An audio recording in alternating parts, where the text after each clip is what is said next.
So everybody, welcome back to the White One Auto YouTube channel, and today we have a no start video. I think we can make this one all the way through. I've been trying to shoot one for a little while, just so I give you some tips on how you would handle it. So this is a 2008 Ford Escape. It was brought into me. It had some previous repairs done to it. Came in, the battery was all the way dead. If you turn the key, it does nothing. So we'll try it again. But so we're gonna diagnose the no start, no crank at this time.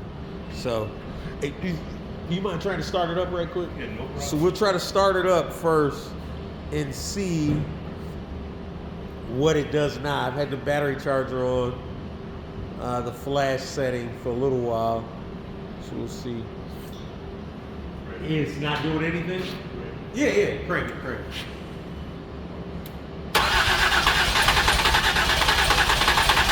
Okay. So it cranks over. Okay, that's good. So it cranks over but does not start. So, of course, initially, if you get a crank and it not starting, we're just gonna stick to the basics and make sure that we have everything that we need as far as fuel, air, and spark. So I'm gonna grab some brake parts cleaner and we'll add fuel and then see what happens.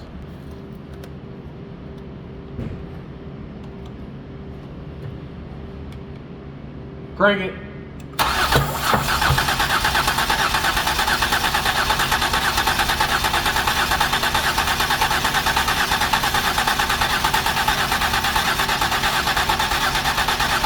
Okay, stop cranking it. Okay, so we just tried adding brake parts cleaner and it does not run.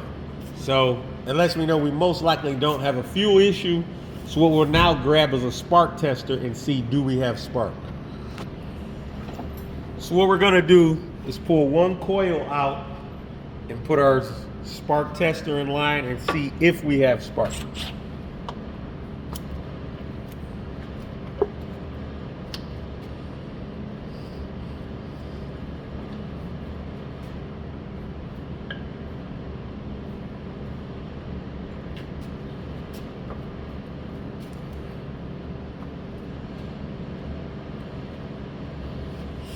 So go ahead and crank it. So I was trying to use just like a basic spark tester. And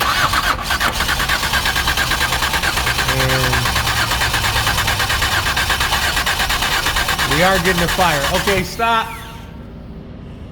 Okay, so we are getting fire from our ignition coil. So that is a good thing. But one thing, I'm just curious, I see there's like a lot of debris, a lot of leaking around the valve cover. You can see like we got some rodent infestation in there. I'm curious, I just want to see what one of these spark plugs look like and take a look at that. So I grab a socket so we get the spark plug out. And look at that. That does not look good at all. So here, I'll let you see it again. That's oil. Oh yeah. So let me check the oil level and see how much oil we have in this thing. Son of a gun. No, she said she had someone change his plugs. That oil looks really fresh in there, so that's always a concern of a car that doesn't start when the oil looks extremely fresh. Especially when you can see it's not maintained well. So we actually have overfilling. Let me see if we can get it focused in. So do you see where it's at, Larry? Yep. It's actually probably a half a quart to a quart overfilled. So what I'm gonna do is I'm gonna remove these front three plugs, pull them out, clean them out, and then reinstall them, and then see if it'll act like it wants to start then. So let's do that. So we have taken and cleaned up the first spark plug that we pulled out. And this is how it looks now. I'm trying to get this thing to focus here. But, so that's how it looks now. But this is another one that's coming out. This thing is soaked with just oil and fuel. So we're gonna pull them all out, clean them up, and probably run a compression test too. So we have all our spark plugs out. We've hooked up our compression tester because we just want to see what kind of pressure we are getting.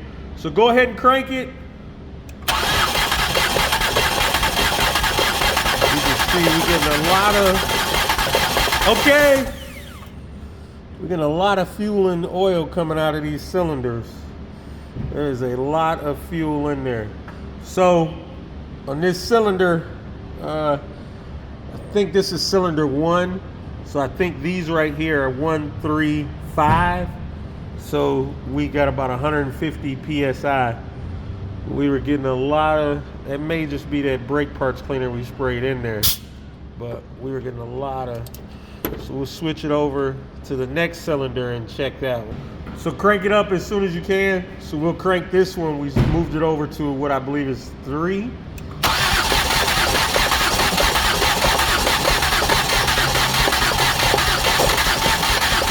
Okay. And we got about 145 out of that one. So that's good. So, okay, go ahead and crank it. So we're on 5 now.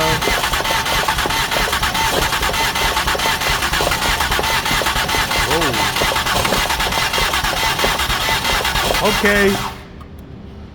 So on this cylinder, on cylinder 5, we got about 10, 60, 70.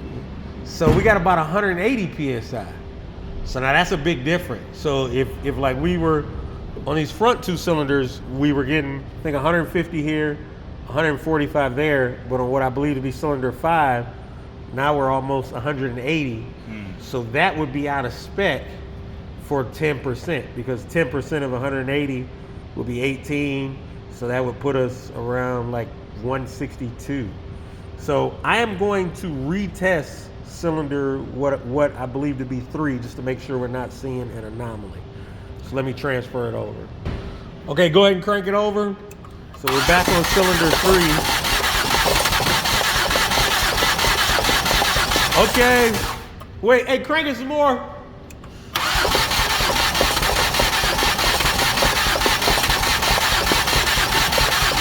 Okay. So, yeah, we are seeing about 145. So that is an issue. Hold that way. So I want you guys to see this. Uh-oh. No, Yeah, you good. okay.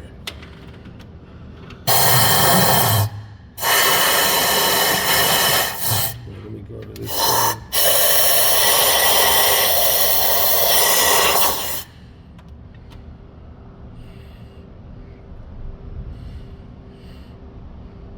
See, it smells like a mixture of coolant and gas. Now we should have gas in there because I did not disable the injectors because I wasn't really concerned about it firing. But if you're doing this at home, you should definitely disable the injectors because you don't want it to possibly start on the other 3 cylinders. So you say this thing had a water pump and a coolant reservoir put on it? Yeah, because the reservoir had a pinhole in it. The water pump itself, the housing at the bottom, because of plastic, it was broken off. So Okay. she was getting a coolant leak. She said she didn't know where it was coming from. It wasn't until we pulled all this off and the you can lower see that. hose was broken. So that's what led us to replace that. Okay, so what we're gonna do is I would like to do a cylinder leakage test, but I don't want to pull this valve cover off because I don't want to get that far. So we're going to put those clean spark plugs back in, see if it'll start, and then maybe do and then do some more tests. So let's just take it one step at a time. Okay, so we got our cleaned off spark plugs and our coil packs in start. We're gonna see, will it start up? Okay, let's go.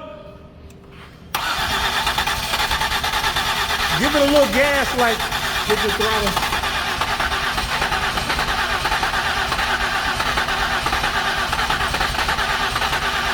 Okay, hop out right quick. Let me see something.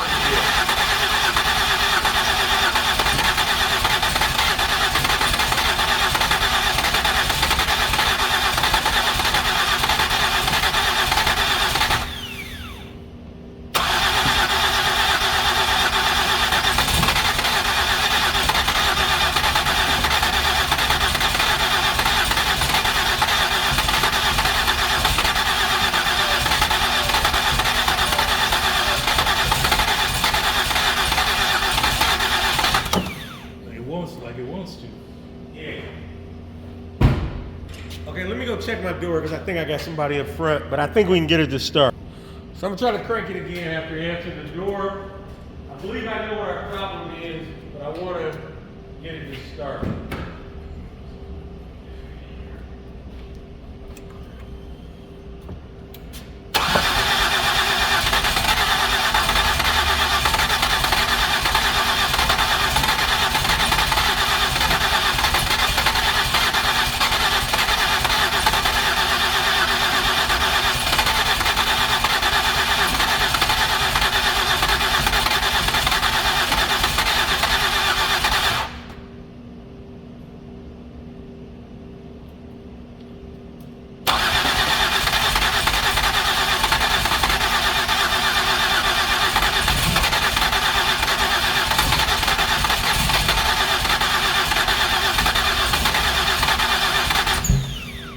Takes too much gas.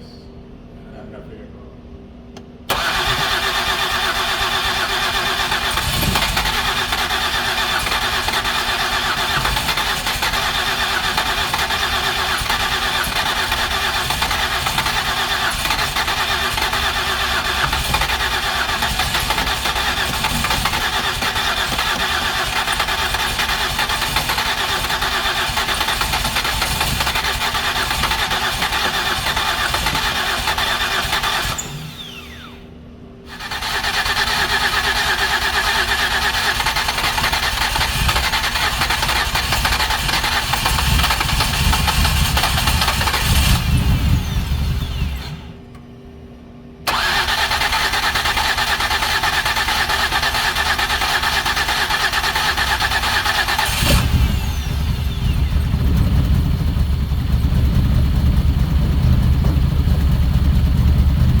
So I hope everyone can hear. We are running, but it does not sound good. So what I'm gonna do, wait, but we're gonna let some of this burn off here. Okay, so I'm not, you didn't hear, you might have heard, but you probably didn't see. This thing is really pressurizing the cooling system. So let me, you can see all the smoke coming out of the cooling system, and that's what I thought. I thought that was, hey, cut it off. So we're really, really smoky right now because that's leaking coolant. And so, hold on, let me open the door. So, This made for a horror movie, right? I mean, well, hold on, wait.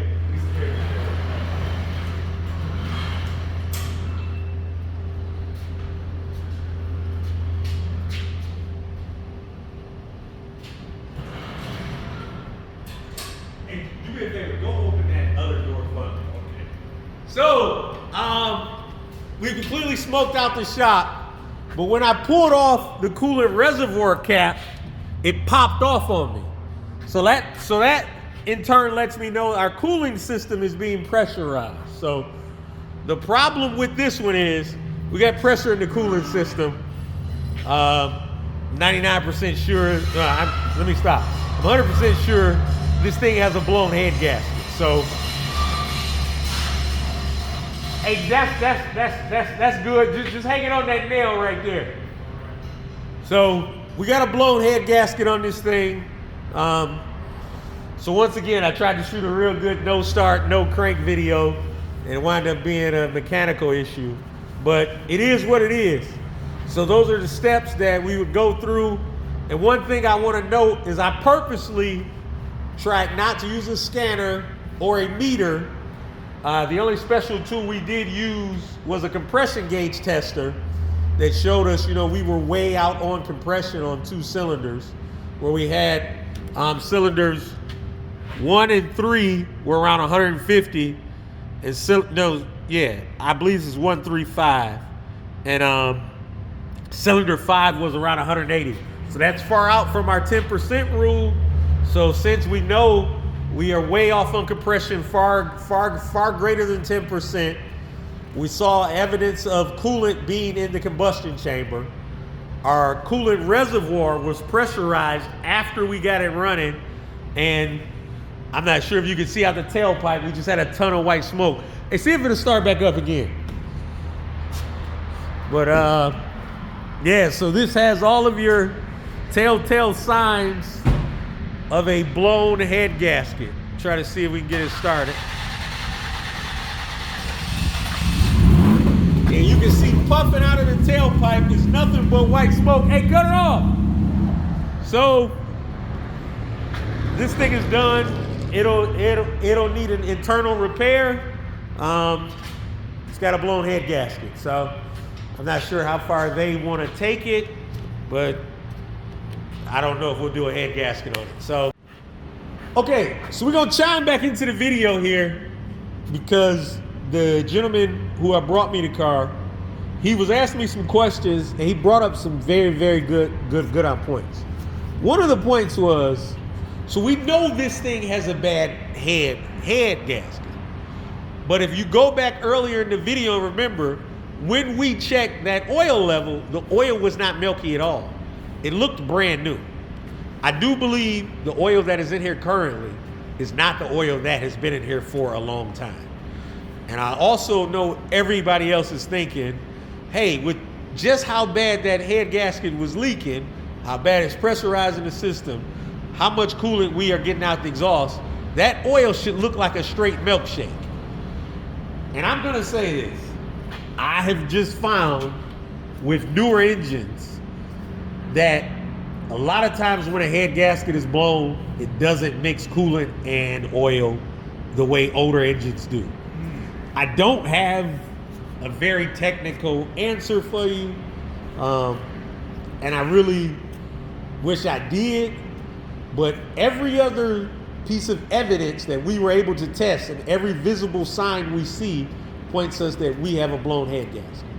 We had coolant actually in the cylinders, on the spark plugs. We have a coolant reservoir cap that is extremely pressurized after we were finally able to get the vehicle running.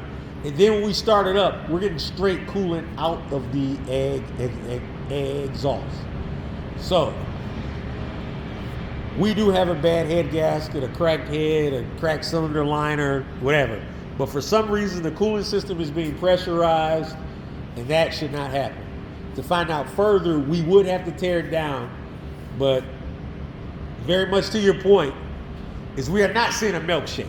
The oil looks good. It looks like good oil, but I have just seen in my limited experience working on cars, is that newer cars, I'd say cars built past 1997, especially cars that have aluminum blocks and aluminum cylinder heads and multi-layer head gaskets and have intakes where coolant doesn't run through the upper plenum.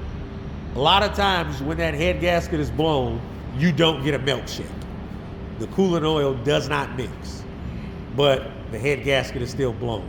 So I know everybody in YouTube mechanic land will probably agree with me or not agree with me, but don't let one thing deter you from the evidence of everything else. Now, I know the old school rule is if you got a blown head gasket, the coolant oil has to mix. I don't personally believe that that rule applies to new engines. So everything else that we are seeing points to a head gasket because it is a head gasket. So we will stick with that. So this is our final outro on this one right here. White One Auto, thank you guys for following along this far. And remember to continue to watch. Thanks.